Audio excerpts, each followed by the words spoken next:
Olá pessoal, sejam muito bem-vindos a mais um vídeo aqui do meu canal. E hoje eu vou contar então um pouco para vocês de como é ter TDAH e como foi para mim descobrir o TDAH já na fase adulta. Eu sou Raiane Gonçalves, eu sou mentora de qualidade de vida, especialista em neurociências e focada diariamente a estudar e entender mais o nosso cérebro e especificamente a ansiedade. Eu tenho também uma comunidade que eu vou deixar aqui o link de acesso na descrição para quem tiver interesse. É uma comunidade para desenvolvimento de um estilo de vida saudável e enfrentamento da ansiedade, né? Primeiro, o que é o TDAH, né? O TDAH, gente, ele é uma condição, né, do nosso cérebro. Meu cérebro ele funciona de uma maneira diferente das outras pessoas, né? Algumas regiões acabam liberando mais hormônios, mais neurotransmissores, menos. Não vou entrar muito especificamente nessa parte técnica, mas é só para ficar claro que existem modificações no meu cérebro, então eu realmente não penso, meu cérebro não funciona da mesma maneira do que da maioria das pessoas, tá? E o que acontece? Essa mudança no cérebro, ela faz com que eu seja naturalmente mais desatenta, então eu tenho uma dificuldade em manter a atenção, faz também com que eu seja mais inquieta e também mais impulsiva, tá? Então são três ali fatores base para caracterização do TDAH. Esses tipos de comportamento nem sempre eles ficam muito claros para as outras pessoas, como foi o meu caso, tá? A falta de atenção, a inquietação e a impulsividade, elas às vezes ficam presentes ali na infância quando o aluno começa a ir mal na escola, porque ele não consegue prestar atenção no conteúdo, aí ele começa a ir mal nas provas. Ele é muito inquieto, então ele atrapalha a aula.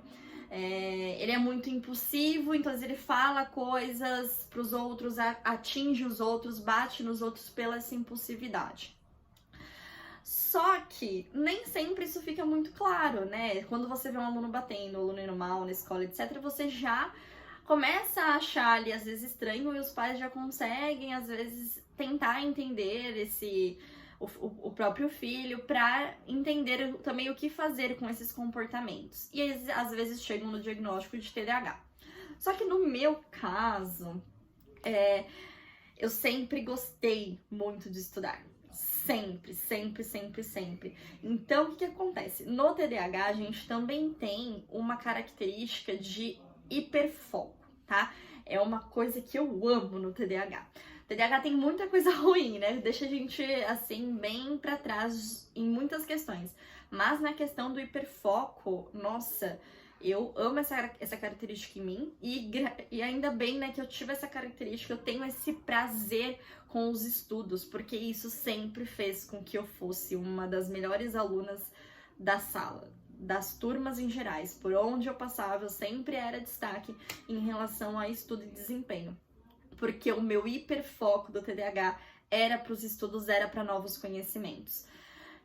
Então, por exemplo, o mau desempenho na escola não era uma coisa que era notada em mim, porque eu tinha o meu hiperfoco no estudo, eu gostava daquilo, para mim era algo motivador, aprender coisas novas.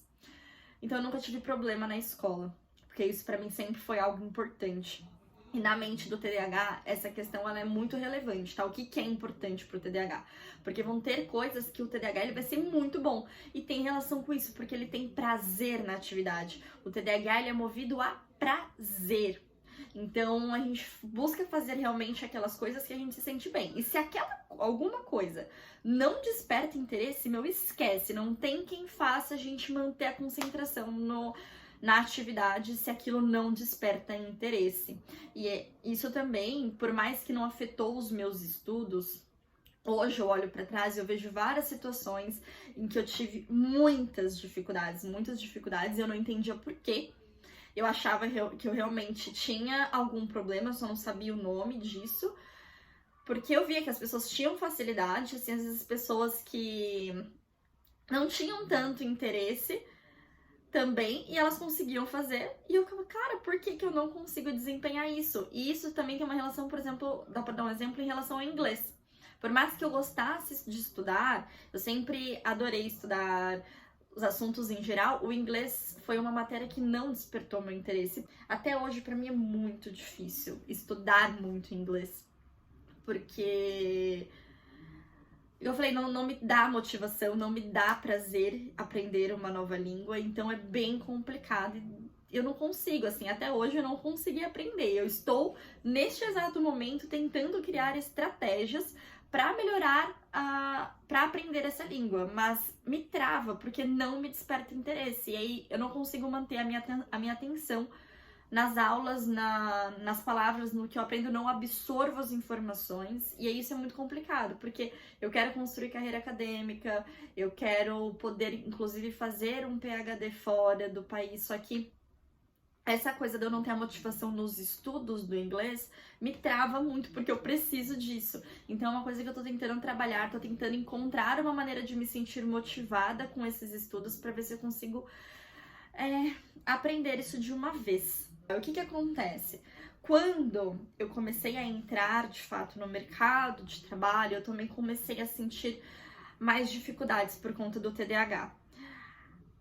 A questão da impulsividade, a questão dessa falta de atenção prejudica outras tarefas na minha cabeça. Igual eu tenho uma memória muito ruim para coisas que também não são extremamente importantes para mim. Então, muita informação passa do meu dia a dia, porque é como se eu tivesse realmente um hiperfoco para algumas questões, então tem coisas que a minha memória é muito boa, mas de resto, eu esqueço tudo. Então, eu esqueço de fazer coisas. A minha rotina, se eu não tenho ela extremamente organizada, eu esqueço compromisso, esqueço de reunião que é importante, eu esqueço.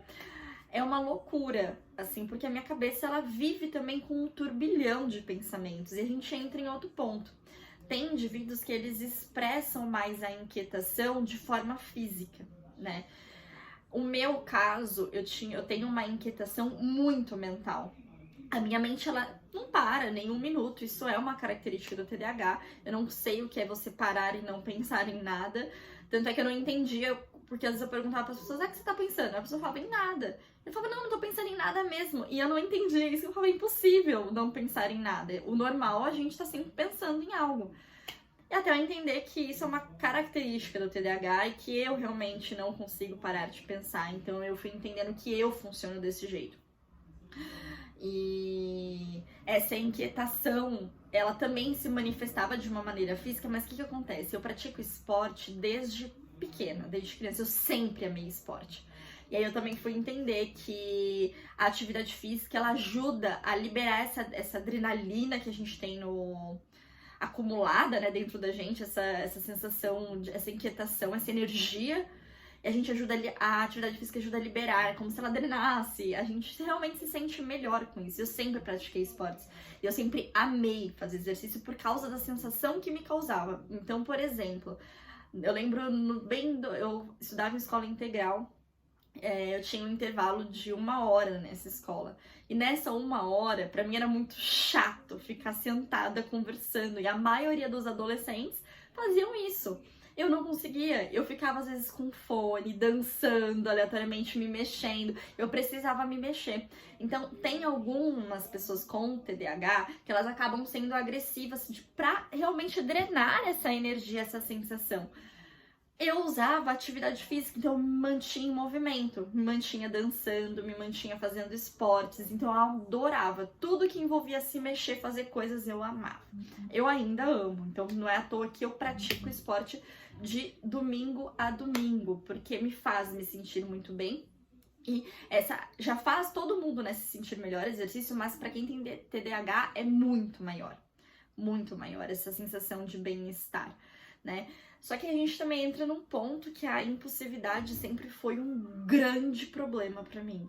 Porque quando eu estava me sentindo muito enérgica, era muito comum eu fazer coisas que eu me arrependia depois. Falar coisas, fazer coisas. Eu sempre tive muitas situações de arrependimento por conta da impulsividade. Porque realmente, se eu tivesse em sã consciência, eu não faria. Eu não falaria essas coisas. E a impulsividade, ela faz a gente, né, soltar essas coisas. Então, eu sempre me arrependia muito frente a algumas situações.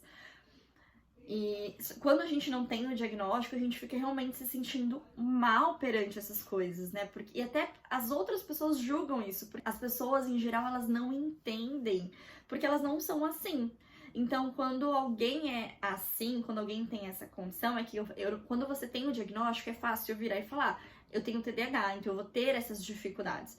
Que é igual o que eu explico hoje para os meus chefes. Eu falo, ó, eu vou, né, dar o meu máximo, mas igual eu preciso resolver, por exemplo, essa questão agora. Porque eu sei que se eu não fazer agora, eu vou esquecer depois, eu não vou fazer. Então, tudo bem? Então, tipo, eu deixo claro já essas características, essas questões pessoais minhas, pra não gerar um mal-estar, um estresse no ambiente. Coisas que eu não conseguia fazer antes. Então, depois do diagnóstico que eu tive agora adulta, essas coisas facilitaram muito. Então eu sei que eu tenho essa questão dessa falta de atenção, então eu crio estratégias no meu dia a dia para aumentar a minha atenção. Eu cuido muito dos meus hábitos, da minha rotina, principalmente tentando manter uma organização, coisa que eu não fazia antes.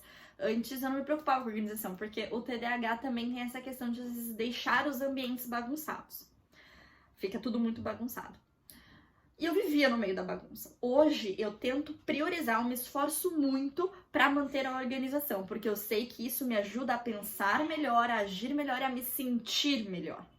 Então eu dou muita importância e muita relevância para isso. E isso é o legal. Então, assim, se você tem, né, às vezes, uma dúvida de ter um transtorno de ansiedade, de um transtorno, né, de déficit de atenção, vale a pena você avaliar essa questão, você ir atrás de um diagnóstico, né, que é feito com um psicólogo ou com um psiquiatra, tá? Mas que seja especialista, porque é uma situação delicada, avalia muitas situações antes de dar o diagnóstico em si, principalmente esse histórico da infância, porque, gente, uma coisa que me irrita às vezes é quando eu tô conversando com as pessoas e eu falo que eu tenho TDAH e as pessoas viram e falam, mas todo mundo tem um pouco de TDAH, porque todo mundo tem um pouco de falta de atenção, esquece as coisas, às vezes é impulsivo, às vezes é inquieto, todo mundo tem isso. Todo mundo tem um pouco disso mesmo, turma. Mas o que acontece? A gente que tem TDAH, cara, é no nível que vocês não estão entendendo. Vocês nunca vão entender porque vocês não têm. É muito alto. E assim, eu que hoje tenho uma organização na minha rotina, que eu consigo diminuir esses sintomas, as pessoas olham, elas realmente não acreditam que eu tenho porque eu não aparento ter, eu consegui diminuir isso. Mas quando eu não tinha esse equilíbrio na rotina e tudo, gente, essa falta de atenção, essa inquietação, essa impulsividade, elas eram muito loucas na minha cabeça. E eu sempre me considerei muito intensa. Eu via que as pessoas ao meu redor não tinham essa intensidade que eu tenho. E eu achava que era só porque eu era intensa. E eu também descobri que isso é associado ao TDAH, porque eu tenho esse hiperfoco em algumas coisas e isso me faz ficar muito envolvida com aquilo. Então, coisas que eu gosto tipo, muito, eu abraço, eu entro de cabeça, eu fico o dia inteiro falando sobre isso, o dia inteiro estudando isso. E isso é uma característica do TDAH. E eu achava, às vezes, que eu só era muito intensa ou muito lunática. Não, então assim, eu comecei a dar nome aos bois depois que eu tive o TDAH. Eu comecei a entender essas características e aprender a lidar com elas. Eu optei por um tratamento sem medicação, tá? Então, eu tento realmente amenizar o impacto do TDAH na minha vida através dos meus hábitos, mas existe medicação para quem quer fazer essa escolha, que vai amenizar também essas condições do transtorno. Então, gente, eu tiro direção disso, que realmente foi muito bom para mim ter o diagnóstico. Não para me limitar com uma pessoa com TDAH, eu tenho TDAH, então é assim e pronto, tipo, não vou conseguir fazer nada, eu não vou conseguir me desempenhar nisso e naquilo, não vou conseguir, por exemplo, aprender o inglês, esquece. Não, eu não uso isso como um limitador. Eu uso isso mais para me ajudar a me conhecer melhor e a ter mais compaixão e empatia por mim mesma. Então, parar de me cobrar tanto em coisas que, cara, não dá. Você é bagunceira. Então, vira e mexe, meu quarto tá bagunçado. Aí eu paro, eu arrumo tudo, deixo tudo organizadinho. Aí daqui a pouco tá tudo bagunçado de novo e tá tudo bem, gente. Isso faz parte de mim, eu tô aprendendo a aceitar isso, porque antes eu me cobrava muito em relação a vários pontos, principalmente às vezes até quando é relacionamento. Eu tenho essa intensidade, então às vezes eu entro de cabeça em relacionamento, então pra mim isso é um pouco complicado. Então hoje eu também tomo um pouco mais de cuidado pra me relacionar, pra ver as pessoas que vão estar perto de mim, porque eu entro de cabeça. Então eu tenho que ter essa atenção pra esse lado também. Então eu gostei de ter o diagnóstico para eu entender essa condição do meu cérebro e passar a realmente a construir mais qualidade de vida, porque querendo ou não, isso me atrapalhava muito no dia a dia, porque eu me culpava muito, as pessoas me culpavam, era uma pressão gigantesca. E hoje eu tirei essa carga das minhas costas, hoje eu já consigo ter essas estratégias que fizeram eu melhorar e também consigo aceitar algumas condições melhor. Tem pessoas que as pessoas ainda julgam, mas eu fico em paz. E o mais importante, o que eu busco hoje é eu estar em paz. Não é agradar as outras pessoas. É eu saber que eu estou dando o meu melhor, que eu estou fazendo o meu melhor e que esse é o meu melhor e tá tudo bem. Então, eu gostei muito de ter esse diagnóstico, mesmo agora adulta, para ter realmente essa tranquilidade e parar com essa cobrança, esses julgamentos, né? Tem muita coisa para falar de TDAH, tem muita coisa que eu poderia colocar aqui, mas aí o vídeo ficaria muito longo, já me prolonguei bastante. Se vocês querem saber alguma coisa específica, que eu comente sobre algumas situações específicas de como é pra mim, deixem aqui nos comentários, tá? Que aí eu faço um vídeo mais específico pra vocês. Mas por hoje é só, espero que vocês tenham gostado. Se vocês lidam com alguém que tem TDAH, então levem em consideração essas questões que eu abordei pra vocês. A gente não faz as coisas por mal, é porque o nosso cérebro realmente funciona diferente e tem muita energia aqui dentro que às vezes a gente não sabe como lidar, então é bom dar a mão para essa pessoa, acolher ela em vez de julgar. Isso vai ajudar muito ela. E se você tem TDAH também, a gente tem que aprender, né, a lidar com essas situações, tem que aprender a se aceitar. Isso faz parte do processo. E hoje que eu já me aceito muito mais, assim, eu já entendo essas características, aceito elas, eu tô vivendo bem melhor. Então vale a pena construir essa trajetória, porque você passa realmente a ter mais leveza e ter mais paz. E também vou chamar atenção aqui para vocês antes de finalizar o vídeo para a importância dos hábitos saudáveis, tá? Turma, alimentação, exercício, sono e rotina organizada para quem tem TDAH é fundamental. Então, se você tem ou se você conhece alguém que tenha, fique no pé, né, dessa pessoa ou você no seu próprio pé, para construir isso, porque, gente, isso mudou drasticamente os meus sintomas. Eu consegui reduzir muito. Ainda estão presentes, claro, mas eles não me atrapalham mais tanto, não ficam ali gritando tanto na minha cabeça. A gente se vê, turma, no próximo vídeo. Se você gostou, deixa o like, se inscreve, compartilha. Isso ajuda muito o meu trabalho a estar aqui também mais presente com vocês. Até!